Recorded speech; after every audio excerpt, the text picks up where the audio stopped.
with Mates post-game live after the Warriors lose to the Houston Rockets 104-100 at Chase Center on Wednesday night. Final NBA Cup game. Who really cares? I do care about the result of this game, it must be said. It's not often I'm frustrated and angry. I like to think I try and keep a level head with this kind of stuff, but I don't know how you don't win that game. Seriously, like Houston are without Kevin Durant. They're without Steven Adams. They're without Tari Eason. They're without Dorian Finney-Smith. And the Warriors are getting cooked by Reed Shepherd. I don't know. Some of this stuff has to stop in terms of the Warriors' inability to stop like any capable guard. Like, seriously, we've seen it with Ryan Rollins. We've seen it with Quentin Jackson. Now we see it with Reed Shepherd. Who was it the other night?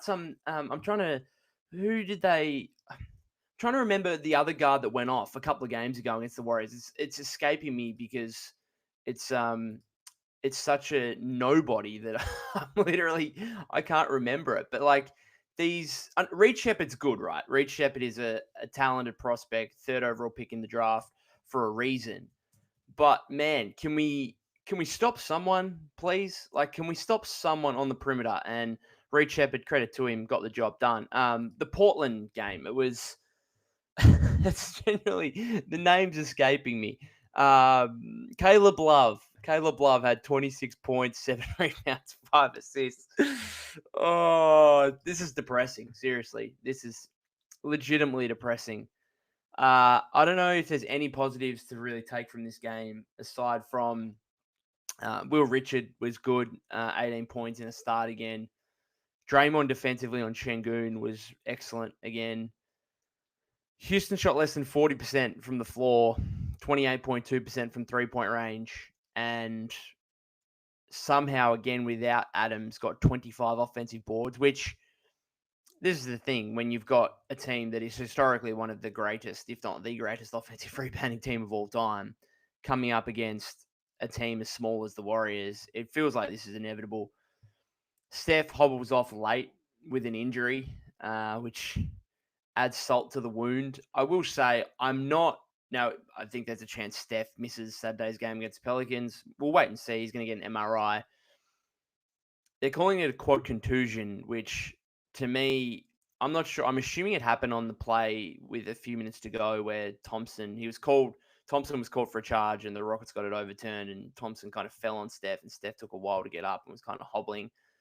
And a quad contusion to me is like a corky where it's like you get knee or something in the thigh or the quad and it's basically a deep bruise. I don't think that's a structural injury, which is the best news because the structural injury would tend to suggest that he could be out for a while. So to me, it's more of like a deep bruise and those things can hurt. You know, you go and get someone to just go up and knee in the thigh, like that'll hurt. That will hurt and have you hobbling for a while. So there's a chance that he misses some time, but I don't think it's a huge, huge concern, albeit you never want to see Steph hobbling around and injured. And yeah, just another piece to add on to the disastrous performance that this was from the Warriors. You lead by 14 in the second half. I really have no words aside from real frustration and anger. Like, if you can't beat this Houston team without KD and Adams and Eason and Finney-Smith on your home floor, when, okay, Kuminga's out, that's something. And I suppose Kuminga being there would have helped, particularly on the rebounding side of things. But man, like, you just got to win that game. Come on. Like, it's just frustrating. And I don't know where the positives come from outside of Richard. Moody shot the ball poorly again. I thought Draymond was pretty good in this game, but again, he had 4 turnovers. Steph had 7 turnovers. I thought Steph was pretty poor even before the injury in the fourth quarter. He ends up 14 points, 4 of 13 shooting, 2 of 9 from three-point range.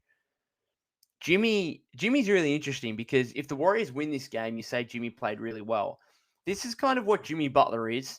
He's a really consistent, like, what does he have in this game? Like 21, he has 21, 5, and 5.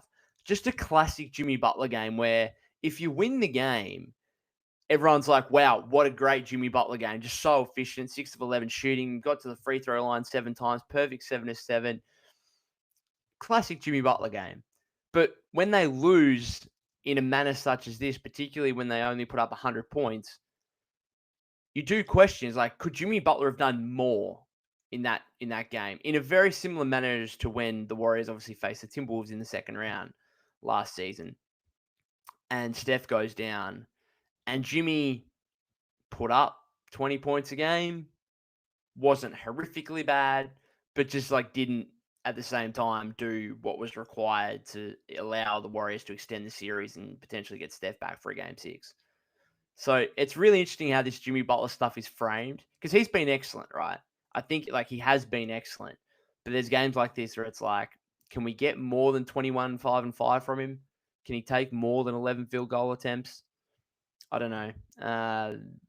GP2 goes out injured after just 5 minutes. Post 1 of 6 from 3-point range would have been nice if you could. His confidence, they were mentioning on the ESPN broadcast, his confidence is down. Again, I thought his defense at times was okay. He had 5 rebounds, 3 steals. I thought he was okay on the defensive end again, but he's got to be making shots at the end of the day. Buddy Hield, we can't have nice things. We cannot have nice things with Buddy Hield. Had a really good game, right, in the win 2 days ago. And then again, 15 minutes, 0 of 4, 0 of 3, absolutely no impact. Well, negative impact, must be said. And Pods, 14 points, 4 rebounds, 2 assists. Sounds okay. The missed free throws, in the final minutes just were an absolute killer. Just an absolute energy sapping, momentum killing play where he goes to the free throw line, misses the first way short, misses the second way short, but they call a lane violation. So he gets a third attempt, and of course he goes strong on the third attempt. Goes 0. It'll only go down in the scorebook as 0 of 2, but he essentially went 0 of 3. That just kills you. Anyway, let's get into some comments from you guys here because I can't hang around for very long. Empire says trade Pods, Moody, JK, GP2, and Buddy, just everyone. just everyone. Well, that can get you up to a $40+ million player. Let's so you wait and see what happens there. Then Decker, they suck 10 and 10. 500 team right now, and they got to find some momentum. Big dog, small ball has to go, and Pods. I was shocked they didn't start posting this game. I think they just decided that Draymond matches up really well with Sengun, and you know what? The first round of the playoffs proved that last season, and this game proved it as well. Sengun shot 7 of 18 from the floor. Now, I think if Adams was playing and Adams was starting, then certainly I think Post would have started. But I think with Sengun at the center spot, they probably felt comfortable with Green, and I don't hate that. It's just like the rebounding has to be a lot better, and as much as you understand why Draymond's guarding Sengun, the rebounding differential is still a huge problem. Robbie says, why did it take so long to put Post back in? He played 22 minutes in this game. Less than 22 minutes. Should he have played more? Don't know, mate. Like, the Warriors were still getting out-rebounded with him on the floor, and he just wasn't making shots. So, I don't know. I just like his size. I think he's actually semi-disruptive at the rim now, using his size. I've said it for a few weeks now. I think he should be playing more than 22 minutes in a game like that. Fenix says, we were up 14, then choked the lead. Let's remember KD, Steven Adams, and Fred VanVleet didn't play. Yeah, well, I didn't even mention VanVleet. I'm not even mentioning him in general because he's like going to be most likely out for the year. So, but yes, you are completely right. Like, that's a $25 million player just sitting on the sidelines. Like, if you think about it, the Rockets had what, $70 million sitting on the sidelines in this? No, more than that, $85 million. Like, you got VanVleet, KD, in fact, more than that, like 100, near 100. What's KD on? Like 45, 50? KD's on like 50, right? VanVleet, 25. Okay, Finney Smith's on like 15 million a year. Adams on like 10. Eason is going to get, obviously not on much now, but he's going to get an extension, you'd imagine, as a restricted free agent, like 20 million a year. Like, and you can't win that game? Come on. Empire says Curry might miss some games, but going to be worse than mid. At least we got the Pels on Saturday. Like, they could still be favorites for that game, even with Steph out. but we'll wait and see. Empire says GP2 is never healthy. GP2 and Buddy need to be the first to go. I don't know what you do with, like, is there a minimum contract player around the league that you could trade for and give up a pick or something for GP2, a rookie contract player? I don't know.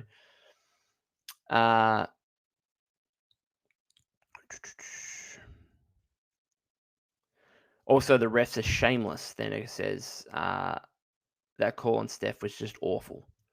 Which one? The overturn?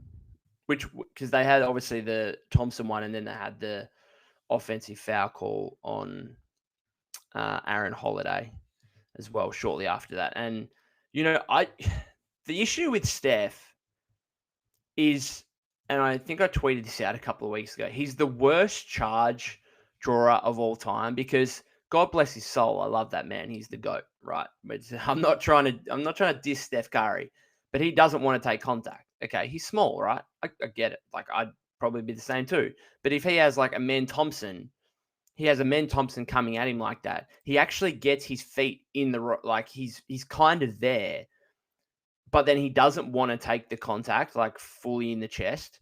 And to me, if he didn't kind of wrap his arm around Thompson like he did, I know they'll say, oh, he was moving and that's why they called the block. I just think, well, that's why they overturned it to the block.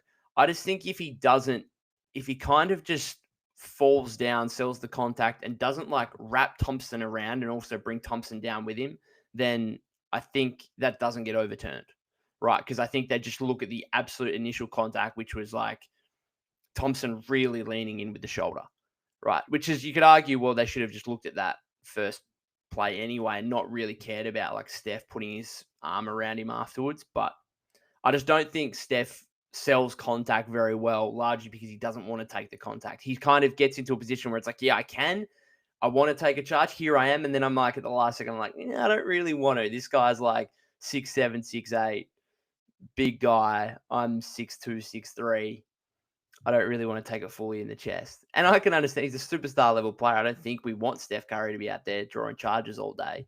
But if that was like, I don't know what else he does in that situation, because what's the alternative if he's not there trying to either just give up the blocking foul, or like there's times where he has to reach, I suppose, and tries to take a risk, or you just almost hop out of the way and hope Draymond's there for some help defense.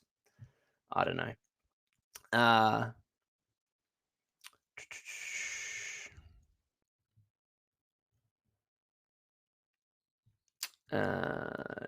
Buddy, 16 minutes, 0 points. Why is he on the court? Guess as good as mine. Small ball has to go on. Pod's got to be benched. Steve Kerr just might have got Steph hurt with small ball. Empire says his injury looked bad. He could barely sit. Also, the refs are shameless. That call on Steph was just awful. Sorry, I've mentioned that before. Buddy needs to be benched. Pods can't have over 15 minutes. Post needs to play even more.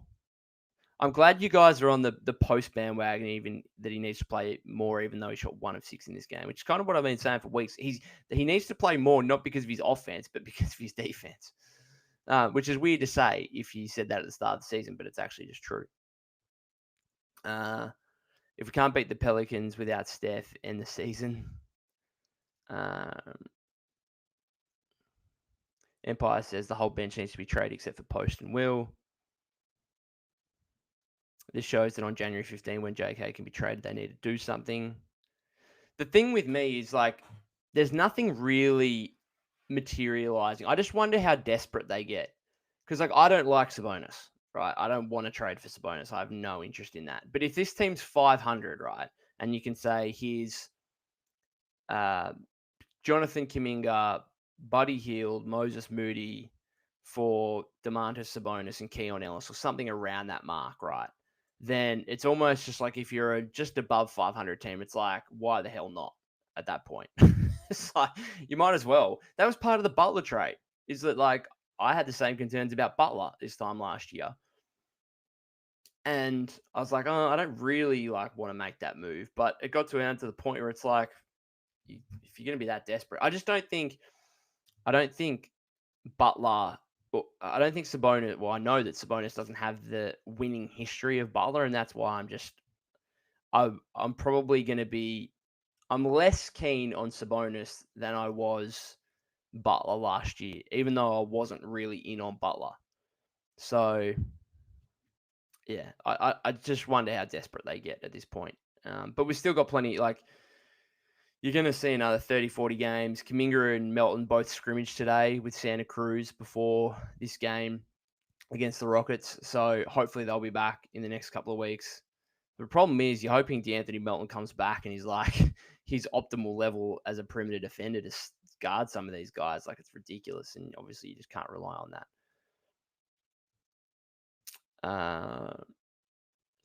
Thandex says we had 6-7 players who scored double digits, but even that didn't seem right. I know get Steve Kerr. We played good previous game because we went big today. Decided to go small, 25 offensive rebounds. We couldn't get anything. Robbie, we need Herb Jones or Keon Ellis. Actual good point of attack defenders. Ellis should be cheap. Sorry, I've lost the comment. Ellis should be cheap because the Kings don't let him play with their 6 guards. I wonder if you like. I think if the Warriors are going to trade Kuminga to the Kings, I think Ellis has to be involved in the trade, regardless of. He's almost like the primary piece you're getting back. And then is it like DeRozan? Is it Sabonis? Like, I almost think they're the key piece, but I think Ellis shouldn't go under the. Like, he has to be in the trade, regardless of who the other guy is. So far, it seems like the Warriors can only win if Curry drops 35, says Empire. Big Dog says the media doesn't ask Steve Kerr tough enough questions. He needs to explain this. MRC, Jimmy was good, bum Sengun.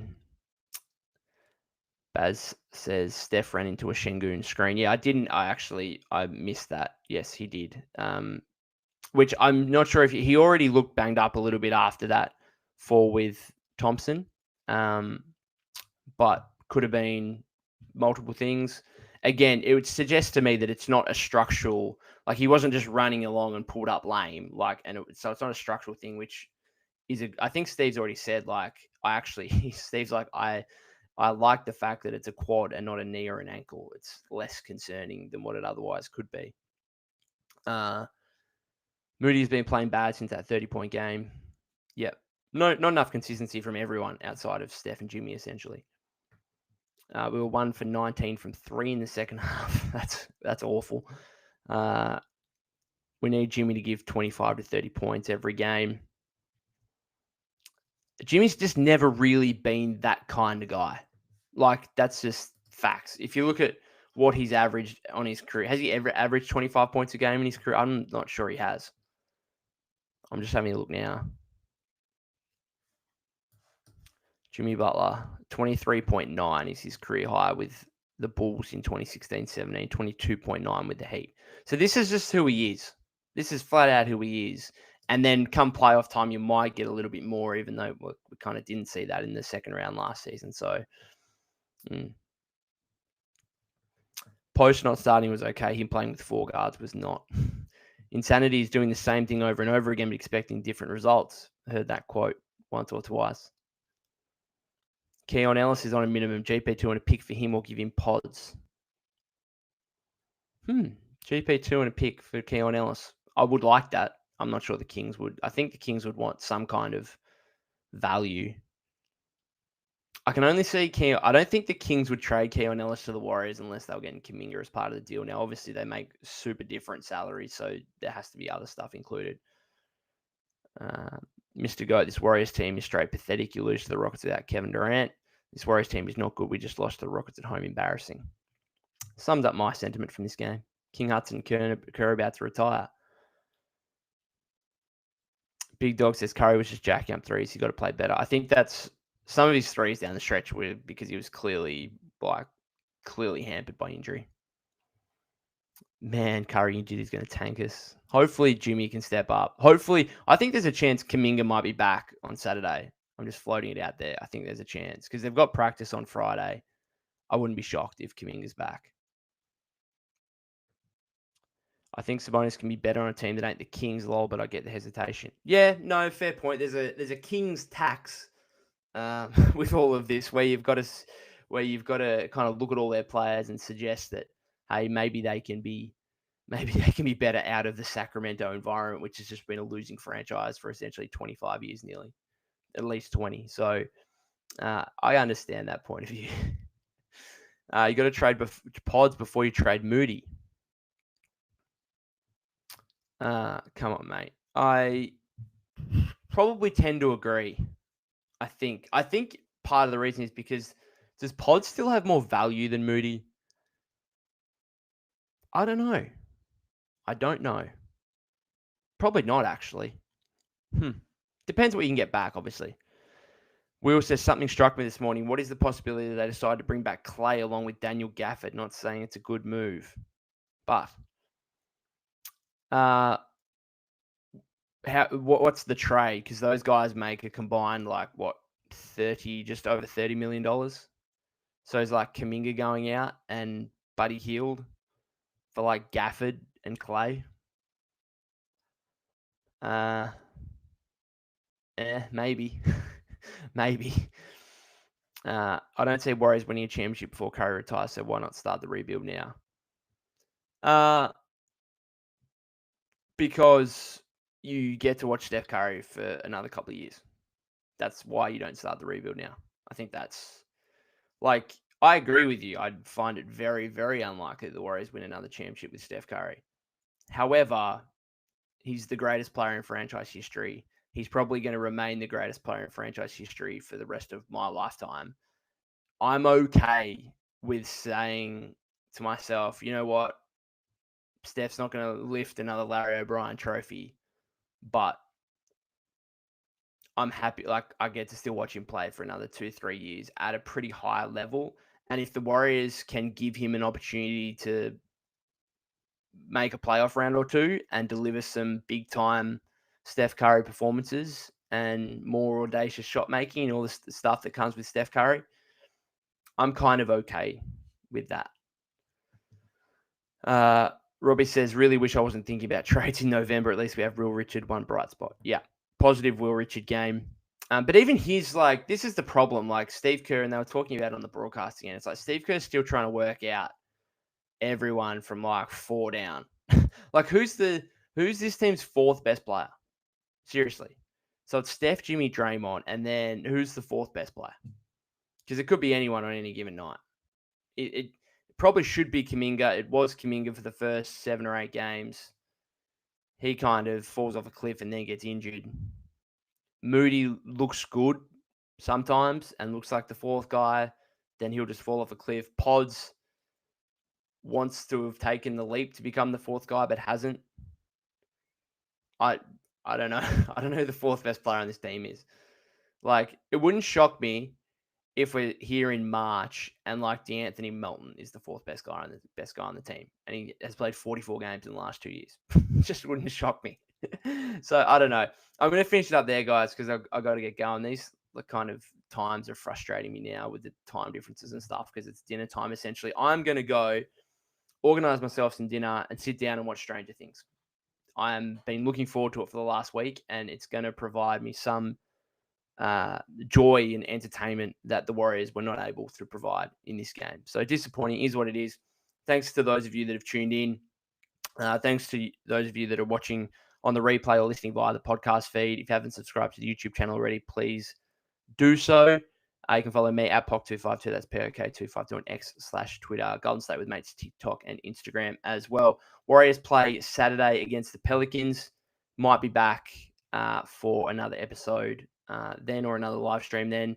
Bonus episode coming to those on the Patreon tomorrow as well, with another recap of this game and potentially some more trade chatter as well. Thanks again, guys.